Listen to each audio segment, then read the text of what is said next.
Well, hey there, ho there. Hi there. How are you?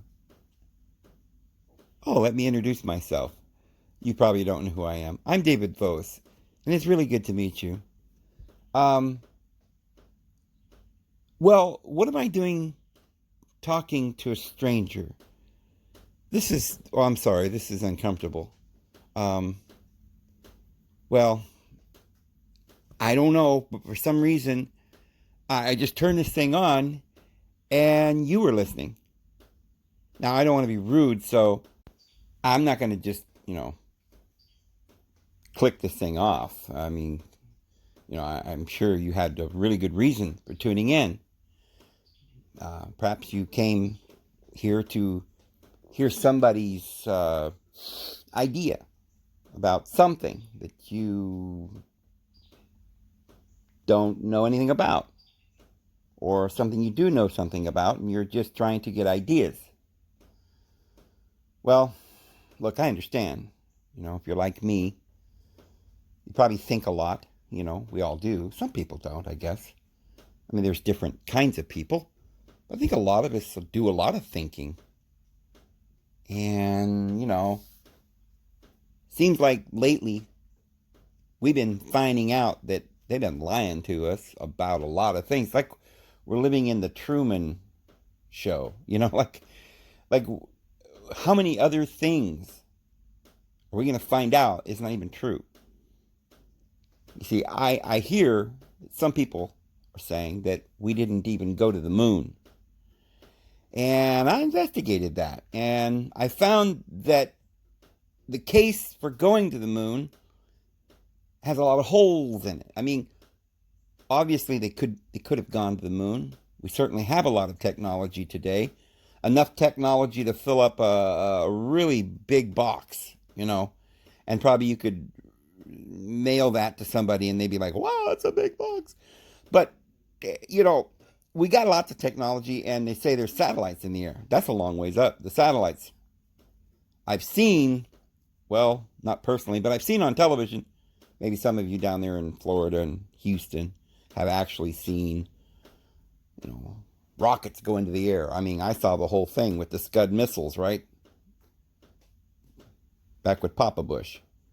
And I see airplanes flying overhead. So I'm sure if they can make cars and airplanes go all over the place, I hear it's pretty obvious. Most people agree that we actually can drive or fly from an airplane from New York City to London. There are some things, though, we don't know. Okay, we didn't actually investigate when we got on the airplane whether or not they did a good job in building it. We didn't inspect the engine. We relied on other people to do that for us. There's mechanics and individuals, and probably we wouldn't even trust people to do that. Get in their airplane and go around the world. We wouldn't trust anybody with our lives like that. But after a while, when everybody just starts believing in something, we just go along with it, even if it's dangerous. Like if some old, hillbilly in the woods said, hey, I built a zip line. You want to go on it? And, well, I don't know. Where's it go? Yeah, go clear up that mountain, 1,000 feet in the air. Right? There's 14 tons. There's an old train car, right? Hanging from a cable. Come on in. No thanks, because, I'm a little nervous about that, because after all, this old guy, doesn't look like he knows how to tie his shoes very well. Doesn't even take baths. Some hermit in dadgum mountain. So, but, then again, if this old guy puts an old ruffled suit on and calls himself Einstein, whoa, now everybody believes him, right? Because why? He's on the news, he's on television, and they tell you, you gotta believe. Why? It's so important to believe. Why society could not function without everyone believing the same truth. And so somehow or another, we end up down the road to where pretty much there are some things we believe and there are some things we don't believe. Like we believe the earth is round. Well, we did for years until somebody got the bright idea to think, well, maybe they're lying to us, you know. So now there's people running around. No, the Earth is flat. It's a turtle, and it's floating through an oozy mercury, you know, and it just goes up and down according to the temperatures. But you know, who knows? Yeah, it's all. It was all. Yeah, that was Casper the ghost. You know, I don't know how he got in there, but he works for them. He works for the government. He's really, really sly guy. You know, he comes and goes. You never know. They don't have to pay him much because, you know, they don't have money where he lives. But could have been Dumbo. I'm not really sure. Dumbo can fly, so, you know, just uses his ears to flap, you know. See, in the movies, you can do anything you want. And you see, when the world gets to the place where we're living in a movie, then you really don't know what's happening. But does it really matter? If you're living in a movie and you're happy, why even say anything? Just enjoy it. What? They're giving you 3 square meals a day. Looks like, you know, they give you a nice place to live, and you could probably just about have anything you want. The rest of the entire world is watching, but you don't know it. Why would you care? It's your truth. Live it. Well, for some reason, there's some people that seem to want to know the truth, especially when in your reality, you've been told for the last 50 years that it could just go away. You know, it will just disappear, that everybody's going to die. And you start asking, I'm going to die? Oh, I don't know if I like that. I mean, I love my children, and I've got a nice house in Cambridge. I wouldn't like to just go away and leave everything behind. Oh, wait till you get to be 85, you know, and your joints start aching. You can barely get around the house. It'll hurt so bad you'll be wishing to God that it was over. Well, anyway, that's my experience. I've asked a lot of people, you know, do you want to live forever? Excuse me. Would you like to answer a question for me? If you could live forever, would you like to live forever? Is this on? Yeah, go ahead. Talk into the mic. Actually, I would not really want to live forever because, that's very odd. Why is that? Well, I was going to tell you. Well, you see, because I think that life is so mundane and it's so boring. And it's like after the first 30 or 40 years, you just sort of get tired of the whole thing. You know, and I've done all the vacationing and the you know, and the cruise lines, and we've even done the zip lines across the Grand Canyon. We've tried parachuting and blimping. We've gone up in the big blimp. It's wonderful. We had wine and filet mignon, you know, with lobster, looking down over the world. It was wonderful. But you know, it's like you know, I see.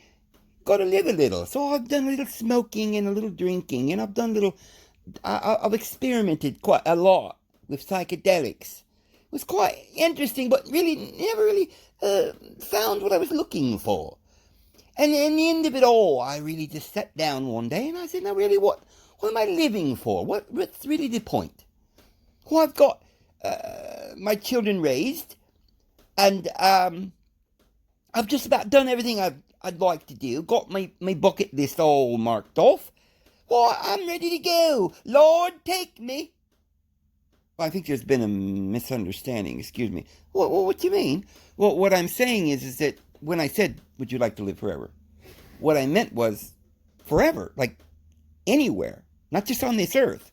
So it sounds to me like, you know, just going by what you said there. At the end there, you said something about, Lord, you know, come get me, you know, take me away, Calgon. So you believe that you're going to go to heaven. So actually you do want to live forever. Is that it? But you just want to live in heaven, not here in this place where it's all the suffering and stuff. Well, I don't know. It could be, it might be. Actually, I think, when I think about it, I just probably love to see my mother. I haven't seen my mom in 30 years. Why, it'd be It'd be wild to see Mom and of course Dad and Grandpa. And of course little Mary Lou, who passed away at the age of 3. Well, I would just love to see what kind of a person she's become. So I suppose, if I could live a tad longer, perhaps in heaven, I wouldn't mind it. Okay, I see. I see what you're saying. So, okay. Well, but really what I'd like to discuss, I mean, I don't know if I follow you there, because, I personally, I've never really thought that I didn't want to live. To me, that's pretty much the entire thing about life, is the living part. And, yeah, I don't like to suffer, and I don't like the way things are going on this earth. But still, you've got to wonder. You've got to wonder. Is man made to live forever? Is there such a thing as forever? Why is the earth going to last for 1 billion years, and we'll all be here just having children? And what would we do with all the children? Why, the earth would probably get filled up. And then what would we do? We'd have to start whacking off our wee-wees. Is that it? We'll have to start whacking them off. Or practicing celibacy. Is that it? No. Perhaps we'd have,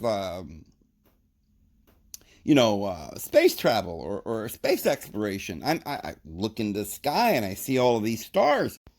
Well, that makes a lot of sense if we really think about it. That we do space exploration. Well, I hadn't thought of that. I suppose that could happen. Or perhaps the earth would just keep growing. Maybe it's like a flower. It just grows like a living thing, and it just gets larger and larger. Well, after all, I've heard that stars just grow and they become larger, and finally they become novas and just explode into the universe like a supernova, just exploding and becoming one with all the things around it. Oh, I see. Well, that makes perfect sense. Okay, well, so what's your opinion of the shape of the Earth? Have you given it much thought? Well, I don't know what you mean. I suppose it's round, isn't it? It's spherical. It's what they say, isn't it? Well, yeah, that's what they say. But, a lot of people are saying there really isn't any pictures. And after all, after some of the things we've been finding out, like, 9/11 was a hoax, and, COVID-19. Remember that? Yeah. Okay. Maybe, and they're just lying to us. Like, they're saying nuclear weapons. Russia's got nuclear. We've got to have all of your tax money so that we can make more nuclear weapons to protect you from the evil Russia. Well, that was a lie. Just trying to drain your pocketbook, right? And, of course, then they come out with the little whiny story about, there's all the drugs in the streets, so we've got to have a war on drugs, and then take your money. And the truth is that they're just, paying the police to look the other way and making a killing off the prison system and the pharmaceutical drugs. So, once I found that out, and I found out that society really was just a big hoax, that's when I started thinking, okay, maybe there's a Mandela effect, which is causing everybody to lose their minds, and they're thinking that the world is round, but it's really flat. And if it was flat, well, what difference would it make? I mean, I'm on the earth. I'm looking up at the sky. And I see little white things. Little white lights. From where I'm sitting, how would I know if I was on the outside of a ball looking out into infinite space, which is what they're trying to tell us? And infinite is like literal, because they're saying that like the very, very first star is just like a couple of light years away, and there's some of them that's 4 or 5 light years away, and some of them are 100 light years and 500,000 light years away, and which is like astronomical. I mean, it's just so vast to think. And then some of these stars that they claim that we're looking at, they're not even stars. They're galaxies. And each of those spots that you see, a lot of the ones that you see in the sky that you think are stars, it's this entire galaxy. And that entire galaxy's got like 500 billion stars in it.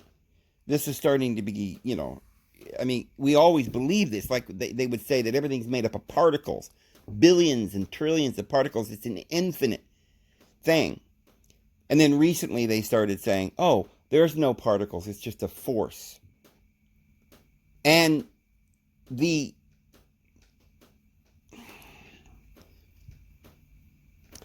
most up-to-date science is telling us that there isn't really any such thing as physicality. That the physical world doesn't even exist.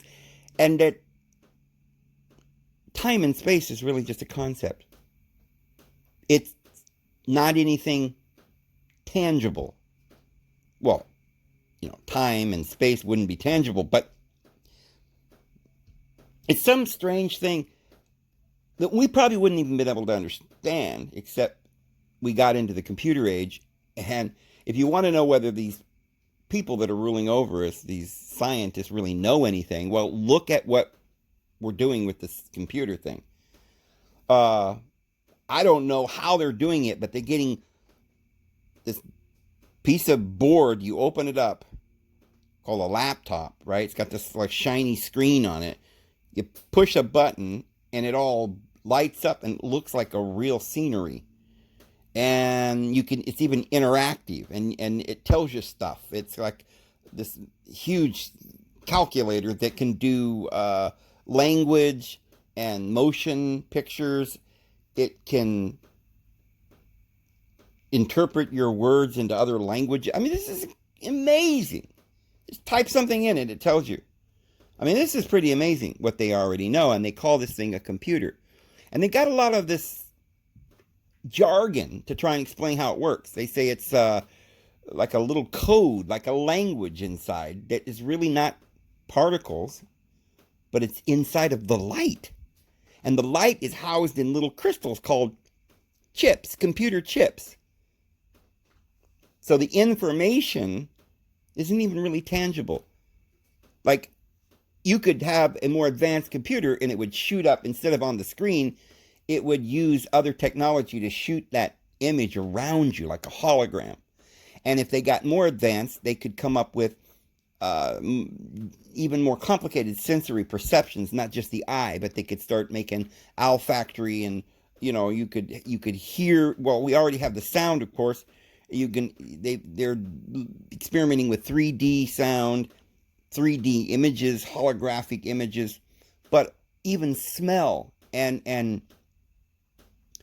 of course even touch is sensory. So someone could be hooked up with wires to your brain that triggers sensory perception. And instead of actually touching something, if you had your eyes closed, they could send sensory information into your brain that would make you believe you were somewhere. Your brain would be showing the pictures of where you are, and you could literally smell, touch, and physically interact with the things. Could be memories in your past. Like you could literally relive a moment in the past with your mother or your father or a loved one. And exactly every detail stored in your memory. If you could bring it back. You do that when you dream at times. But then you wake up and forget most of it. Because there's something about, there's a barrier between that place where you dream and the waking. Now, sometimes you can bring back symbols of what you were dreaming about. But we don't know for sure if we even bring back exactly what we were doing. We don't even know. There seems to be a chasm between this world and that world. So that you might be able to go there and visit, but you can't bring anything back. So we really don't know about reality. We're not certain if this reality is any more than just a dream. And at the same time, we're not even certain if perhaps dreams are more than reality. So, if the earth was flat, well, there's one thing that we know. Standing on this earth, whether it be round or flat, we can look up, and in doing so, we see blue sky. And at night, we see stars. We can only assume that that's a vast expanse, a space. We call it outer space. That's a very good name for it. It seems to stand up to reason. Just common sense would say that's probably what it is. And since it's day and night, respectively, every 12 hours, we might assume, because you can get on the phone and call somebody in China and they're like, yep, it's nighttime here. What's it doing over there? Yeah, it's daytime. Okay, so it's like nighttime over there, daytime over here. They see the stars at night while we're looking at the sun and the clouds. And sure enough, when we see the stars, they see. And then we can even tell over the phone, we say, what stars are you looking at? And we can find out from what they're seeing on their side of the earth at a particular time that those stars will come back around the exact same spot every year. And then we've noticed processions and different things like that. But we've done a lot of experimentation over the years. And we have determined that it appears we're on a globe. There are people who get in airplanes and go around the world. Now, some people will argue they're not really going around a globe because, again, you wouldn't know for sure. Perhaps the Earth is a big round disc and we're just going, around. How the flat earthers say that if you got in an airplane and you just went level, you would end up flying out into outer space because the Earth is round. So it's got to be flat, right? Well, wait a minute.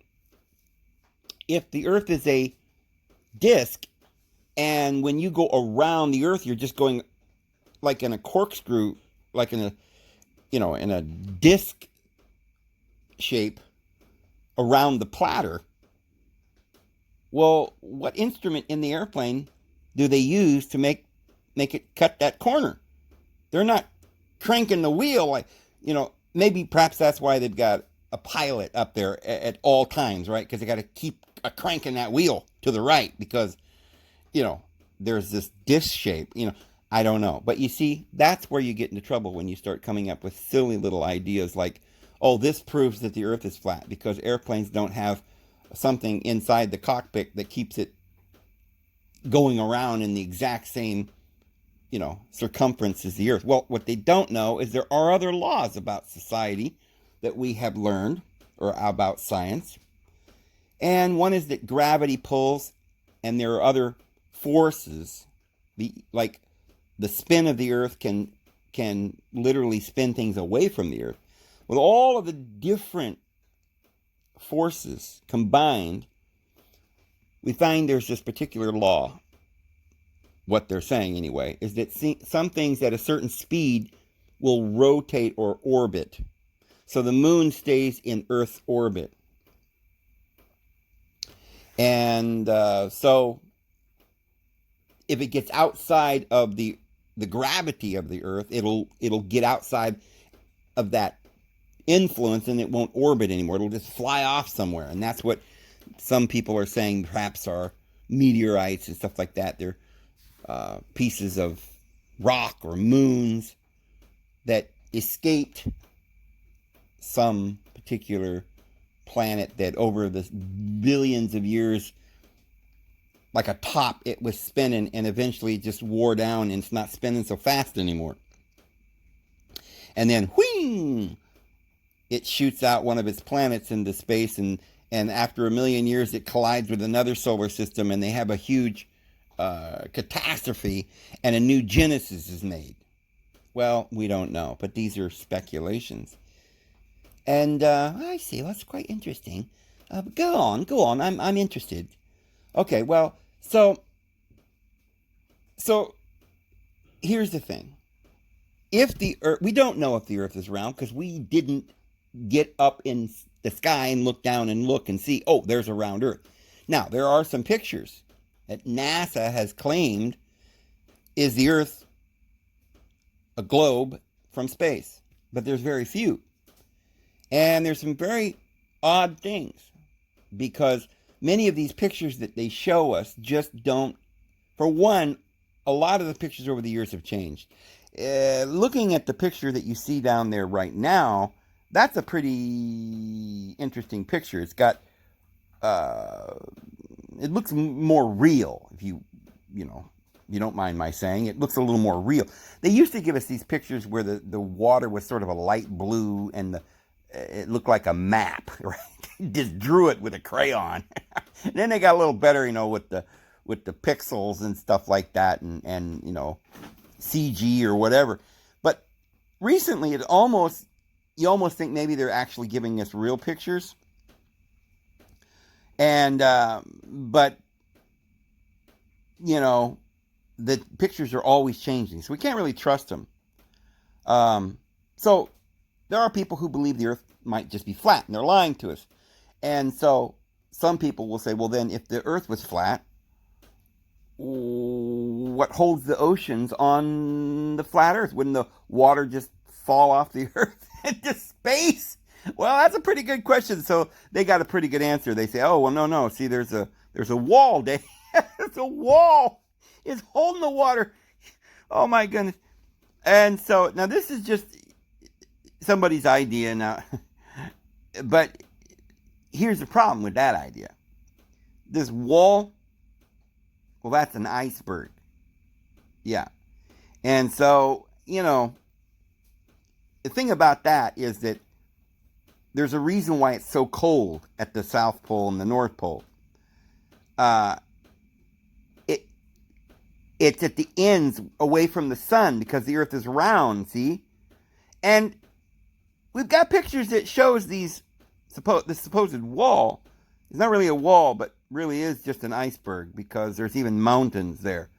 So, I mean, you might say, well, it actually serves the purpose of being a wall, Dave. But, yeah, but that wouldn't do you any good because on top of the... If you take a picture and you look on top of the iceberg, it's just flat again.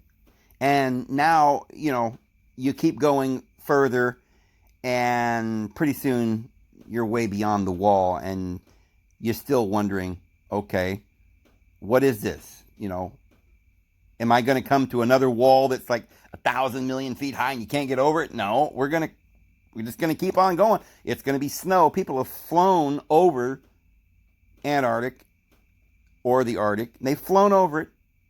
I mean, I suspect it's been done. I personally didn't do it.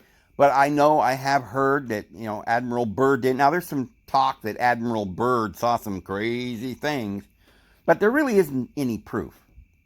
Hey, I heard the statement. The only statement that you can actually witness for yourself is the one where he says there's land beyond the poles. Well, there is. Okay, it's called South America or Antarctica. There is land beyond the South Pole. It's more of Antarctica. So that's probably what he meant. There's no way to prove that what he was saying is there's another continent beyond the Antarctic continent. He didn't really say that. And yes, there were some lavish stories about things that he may have seen or may not have seen, but none of that has actually been proven. And there is another reason why there's so much hush-hush. There could be a base down there. And this is why they probably are not showing us pictures. Not because they don't have the technology. We know they have satellites. But more than likely, as you can see, there's a big old mountain behind that one. So, if that's a wall, well, I don't know. It ain't holding it back from much other than the continent itself. But, so you can't really just go by something like that somebody said. That's just as bad as trying to say, well, I believe in the scientists and they say the Earth is round. Why are you believing them? We don't have any proof. Okay? But what shape would the Earth be? Like I said, if it's flat, why is it frozen around the edges? All right, maybe it's frozen around the edges because outer space is cold. Well, okay. But how do you get a big, huge sun and a moon to fly around and around like a corkscrew up? That seems like it would be more difficult than the physics itself, like taking marbles and throwing them into space and imagining, little water droplets forming circles. That makes sense to me if the universe is vast but this idea that the Earth is just this little flat turtle shell, seems a bit odd to me. But what I do think is interesting is all of the things that they're hiding from us. This hole right here, does it exist? Well, there's a picture of it, Dave. Yeah, well, that's CGI. That's fake. That ain't real. Well, we see this hole in a lot of different pictures, even in pictures that NASA produces.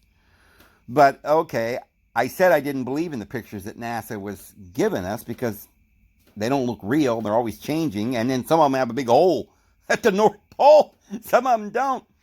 And they got all this explanation for why, Oh, it's because of the angle. We can't put a satellite right on the South Pole because then it would take too much gas to keep it spinning, and whatever. And they got some crazy idea.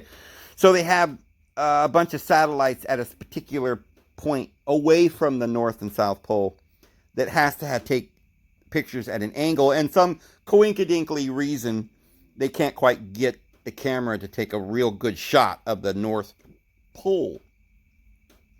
But we do know, and they admit, that the area around the North Pole is added in digitally. We don't have any actual pictures of it. And some people have thought that is a little strange. Well, we don't actually have proof. It's not proof when somebody gives you proof and then 5 minutes later you find out that's a lie. And they keep lying to you, then it's going to actually require more proof than what you would have had or would have needed. So if you see these pictures, you can see the angles. See how they're little. They're taking swaths of it and putting it together like a puzzle. They're creating some sort of CGI. Everything you ever see is CGI. They say, oh, well, they've got to because they're taking small snippets from satellites, pictures. But why don't they just, if they've got space travel, how many times, there's satellites way up there. They've been to the moon. Supposedly, just take a picture of the Earth, up above the atmosphere. One picture, get the whole Earth into the picture. They haven't done that, and there's a reason why. I think they haven't done that. Now, they say they have a couple of times, but I don't trust these pictures. But perhaps they're doing it because there are bases at the South Pole and the North Pole, and they don't want you to know. And perhaps they're not even bases that we created. I mean, supposedly there's some big story about Nazis after the war taking their work to the South Pole, making a base there with submarines and stuff. They went. Well, who knows? That may be a story to hide a story. But they don't show us pictures of the moon. Maybe they did go to the moon, but they didn't show us any pictures of it. And so you've got to say, well, if they didn't show us any pictures, they faked it, in Hollywood, the pictures. Then either they didn't go or they did go, but they just don't want you to see what they saw when they got there. They couldn't say, yeah, we didn't go when they did go. They wanted you to, obviously they want us to think that they did go, right? They want us to believe they're gods, right? And they can do anything. But there's too much proof that they've done something. I say that it's a larger possibility that if you did go to the moon, you might find trees and water, or UFO bases, or alien ships, and they don't want you to see that. So, I don't know. But, here's the interesting thing. There is lights that come out of the North and South Pole. They call them borealis. They're aurora borealis. And they're beautiful lights. Well, they're energy, right? But they seem to come out of the North Pole.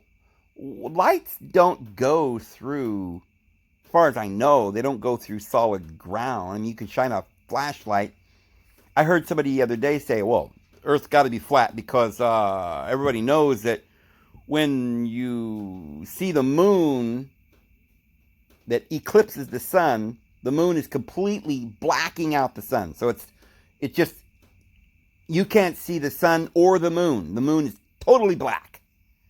Okay, and that's an eclipse of the sun. And they say, well, how could that be? If the moon wasn't there, the sun would light up the whole thing.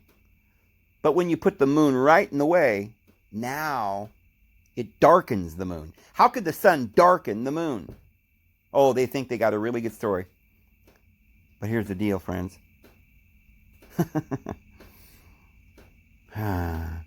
When the moon is in the sky, but the sun's not there, right behind it, then the sun's somewhere else and can shine onto the back of the moon, and you can see the sunshine reflecting off of the moon that lights up the moon. But when the sun is directly behind the moon, and it's an eclipse, then of course there's going to be a big shadow on our side of the moon. So it's going to darken the moon. The sun doesn't darken the moon. The sun lightens the moon. But when the sun's directly behind the moon, it cannot lighten the moon. So I don't know, people come up with things like that and they say, oh, that's proof that something's wrong, that the moon and the sun the sun's not 93 million miles away and everything, because it is a little weird when you think about it, that the moon and the sun are the exact same size, at least in relation to Earth. When you look up at, and the moon gets between us and the sun, it fits exactly the same size as the sun, so that it eclipses it completely. I mean, what a coincidence that the moon and the sun are the exact same size. Almost like they're two different orbs set in the sky, and one's got a higher, wattage or something, or more volts. But I'll tell you what, that's a pretty big coincidence. And that the moon never shows you the backside. It's like, we're just looking at a disc, like a flat pancake, because you can never see the backside of the moon. Well, I've done some videos to explain that. Perhaps it's because, like centrifugal force, the other side of the moon's heavier. Because if you look at the moon, it's all pockmarked on our side. It's got these big craters, these huge dark areas, look like continents. Well, that's the sea floor. It used to have water, or maybe it does still. But, that may be lower. So, even the Earth on one side of the Earth, there's less land protruding in this, where the ocean is. It's on one side of the Earth. All the continents, a lot of people don't realize it, but Russia and China and North America and South America, all the continents are on one side of the Earth.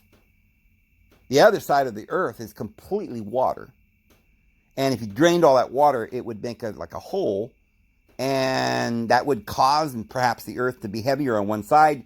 And one side of the Earth would probably stay facing the sun at all times, because it's centrifugal force. So that could be why.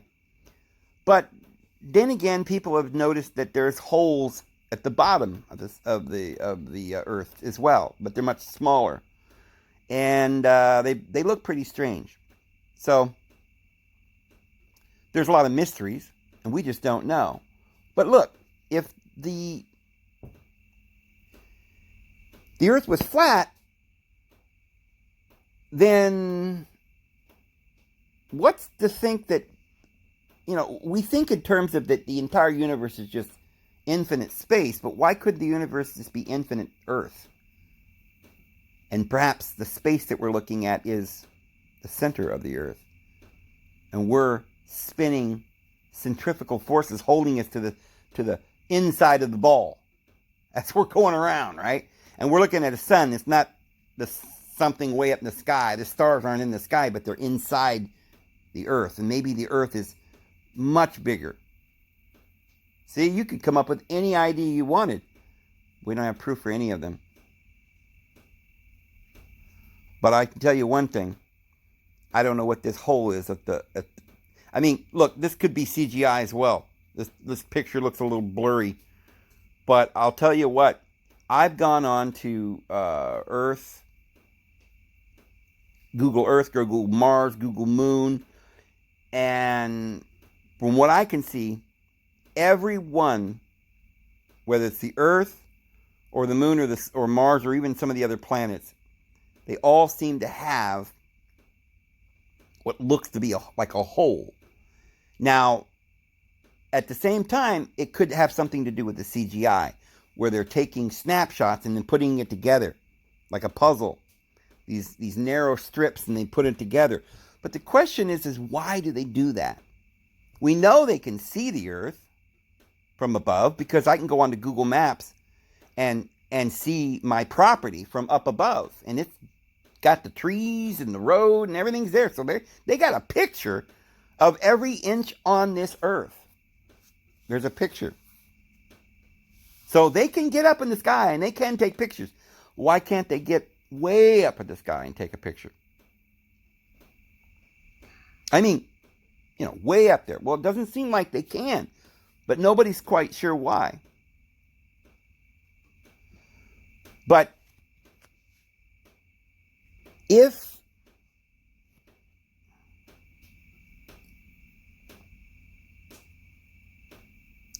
the Earth,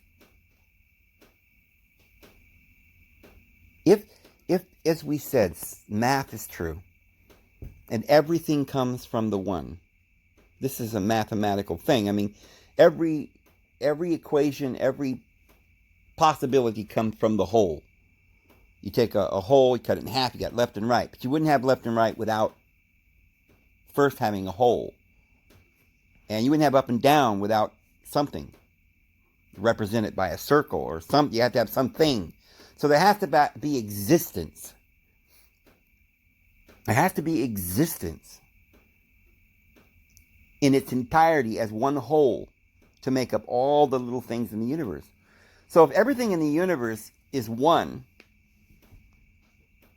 then, and time and space is just part of the whole, which is not even, it's just a concept. Then the whole, or the one, has got to be mind and thought and thinking.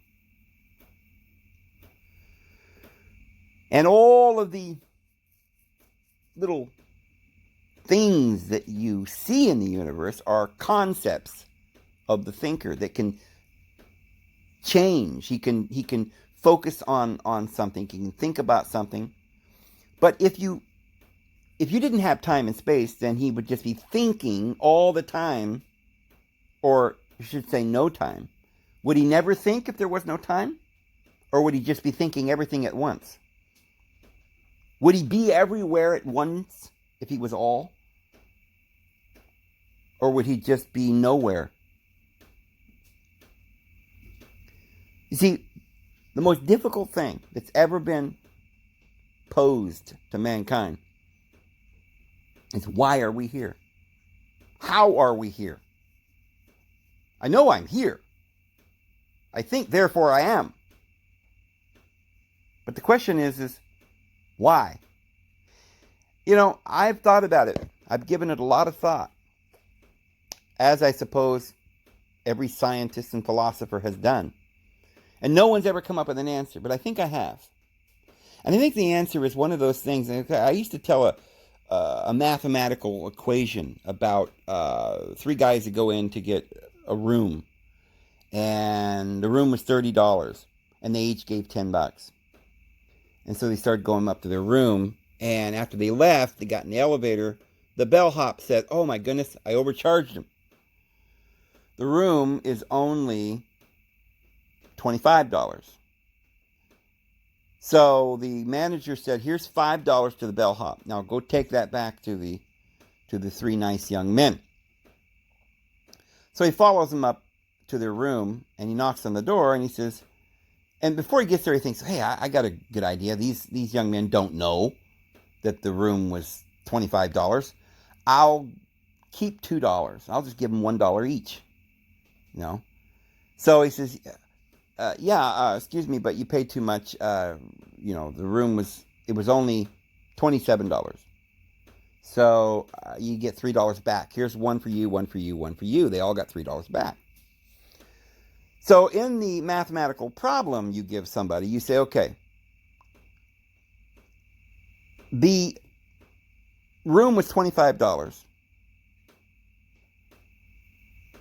And they each paid $10. That was $30. They all got $1 back. So they each paid $9 instead of $10. And 9 times 3 is 27. The bellhop got $2. That's 29. Where's the other dollar? And if you think about that and you try to force your mind to understand the problem that way, you'll never come up with an answer. It will seem as though there is no answer. You'll be missing $1. The reason why you can't come up with the answer that way is because it's not the right question. The question, you don't say, they all got $1 back, so they paid $9 each, and 3 times 9 is 27, and the bellhop got 2, and that's 29. Where's the other dollar? That's not a correct equation. You're missing. You're putting the equation on the paper wrong. Actually, there was $25 it cost for that room, and the bellhop got 5 and gave them 3 and kept 2. Now that's the answer. But if you think about it the other way, you won't come up to an answer. So when we're asking the question, why are we here? I think that's the wrong question. I mean, that's a question that cannot and must not be asked because you are here. That's kind of like saying, like a little child saying, Daddy, Daddy, Mommy, Mommy, why are you doing that? Oh, because I want to. Daddy, Mommy, Mommy, why? Well, because it's fun. Why? Stop asking so many questions. See, the thing, why is not the right question. Why? Because we enjoy it. So the question is how could it be? Right? Well, no, because it is. It's not, you don't ask, how could it be? You say, how could it not be? Like, the only question you could ask is, because there's only 2 possibilities. You either are or you are not. You exist or you do not. If the universe did not exist, there would be nobody thinking. But since we're thinking and we're contemplating or asking, then it's ridiculous to say why or how. It's just not the correct question because we know that we do. So in other words, you could say, well, maybe by chance, I don't know. We either could have been or maybe we didn't have to be. Like the universe, you can't say, how did we, in all the universe, how did we come to be? Well, no, that's not a good question because in all the universe means in you. So if you exist, then you are the universe. The question is, the universe, what if it didn't exist? Just put a big wall there. Big wall. Behind that wall, nothing exists. Okay? Now don't peek behind the wall because I told you there's nothing back there. Okay? But then, you knock a brick out of the wall and you peek through and you say, wait a minute, I see there's space over there too. And you start imagining, oh man, I see a star over there too. So in other words, as long as you can imagine it's far into infinite, any direction. Space is a concept. It can go in any direction you conceive it to be. And so when you get to the question as to whether the earth is flat or round, this is the answer, friends. Oh, I'd like to hear this. Quite interested. Would like to see what we've got to say now. Just hang on. I'll explain it. All right. Here's the thing. If time and space is a concept, and the only thing that exists, and this is a fact, Jack, is mind, the will, the being. And that exists by virtue of itself. And it conceives and imagines and images and makes forms around it and throws them off like garments. Then there isn't actually a shape to anything. We imagine we image, we form with our mind. Light, we can see proof of this when we see light going through a prism. It forms colors, it refracts. And Einstein's theory even gets into that, talking about relativity, how light bends. When you have a great mass, a planet gets large enough, the gravity gets so strong, it starts pulling light. And it forms some sort of physical existence, because mass has to do with the size, or the gravity has to do with the size and the mass of the earth, and it literally can get so heavy and massive that it creates a pull so strong that it warps light and makes a bubble. So that light is thoughts, and they're just pure energy. But when they get desire, when they have lust, when they want something, and they get attached to a thought, they form that thought, and it appears for as long as they wanted to make it. So all of life is a series of thoughts that are conjoined to make things.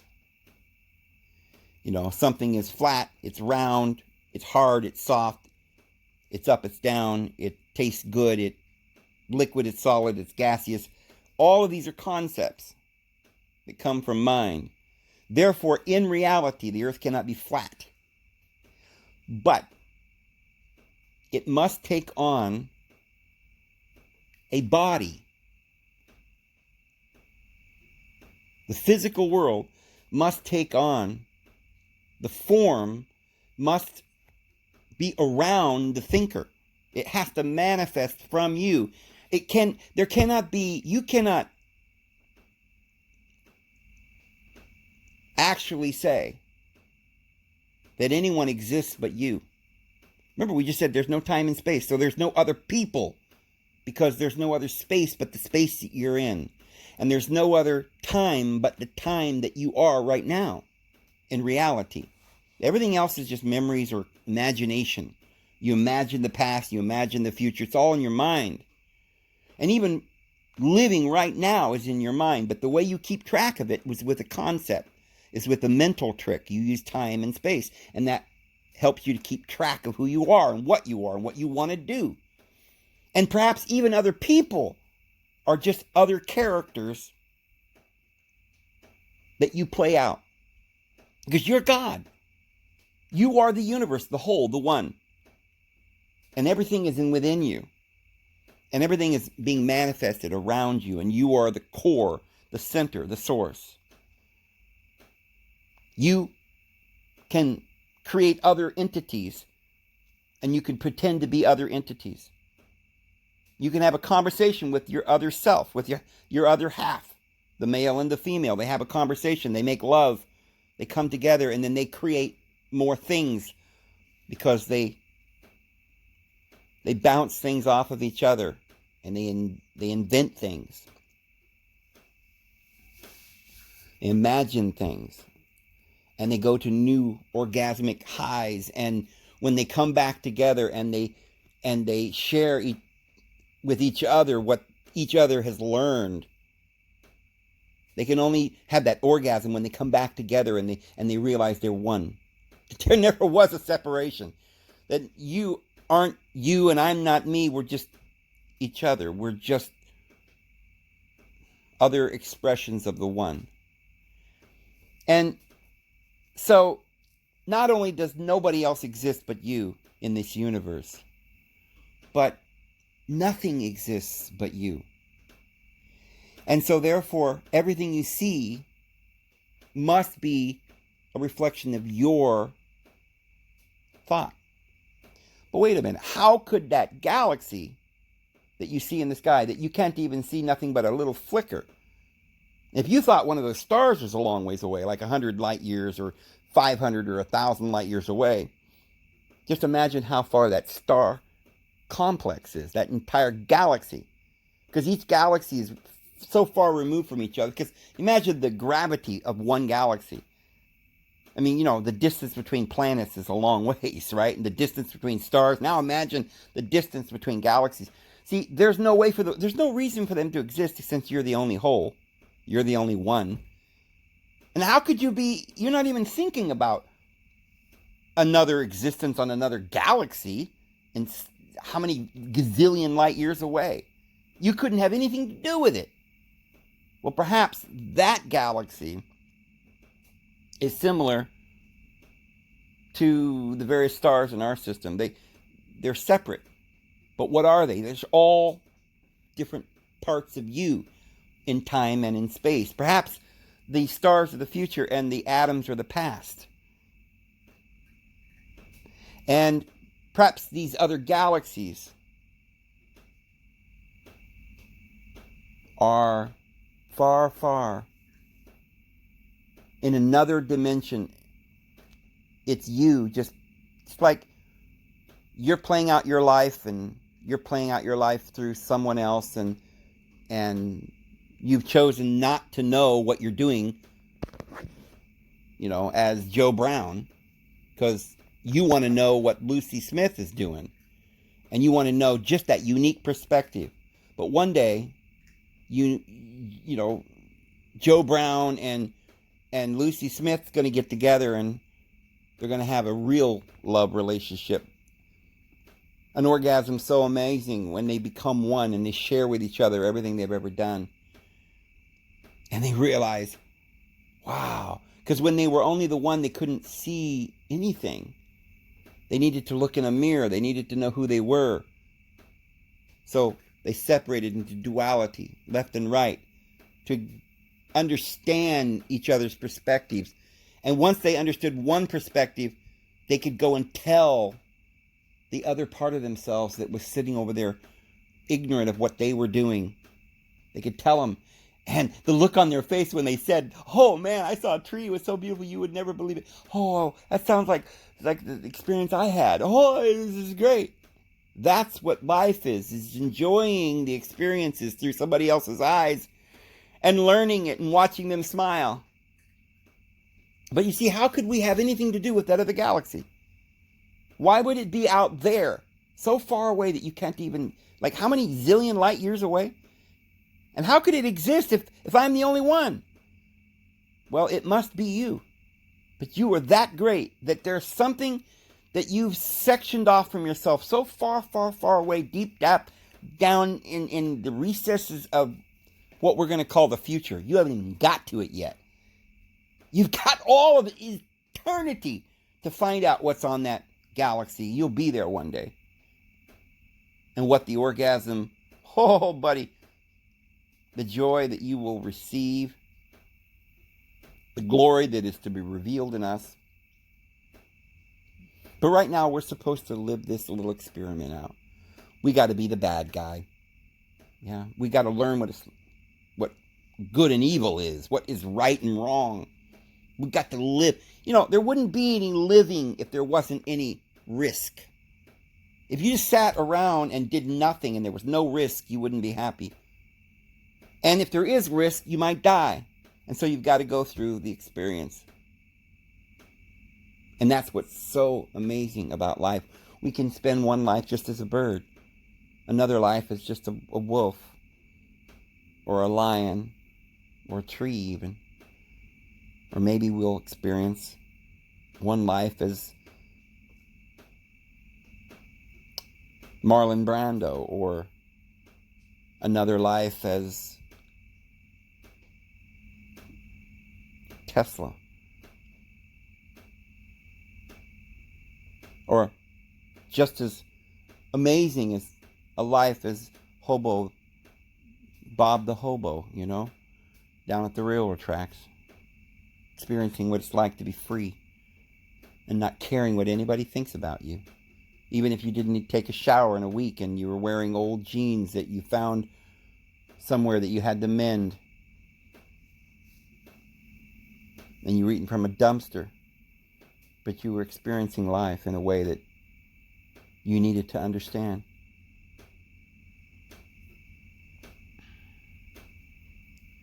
So, the only reason why I believe the earth is round is because it's not round.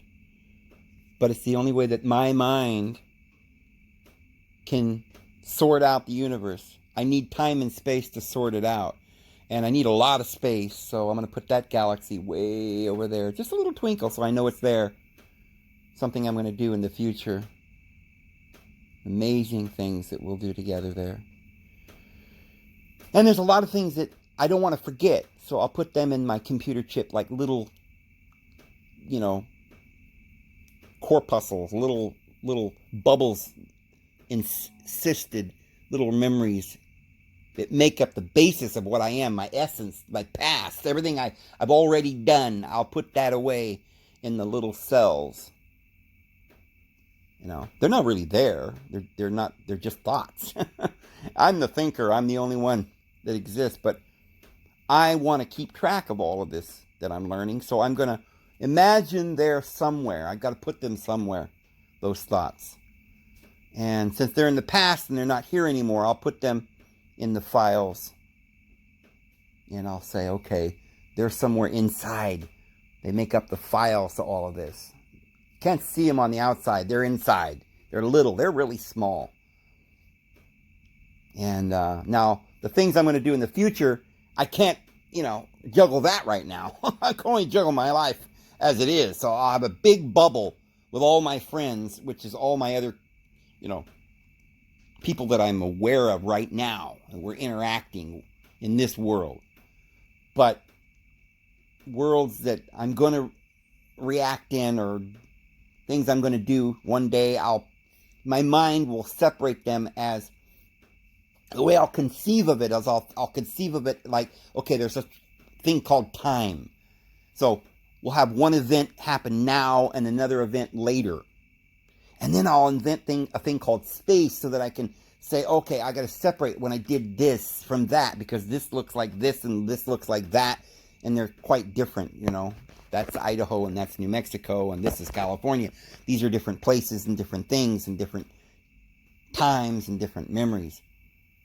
And some of my memories fit real closely together because they're all kind of related, so we'll make that the one lifetime. And they're going to be manifested from the center. And who is the center? Me. I'm the center. In my time, and in my space, and in my thought, in my conception, I'm all that exists here.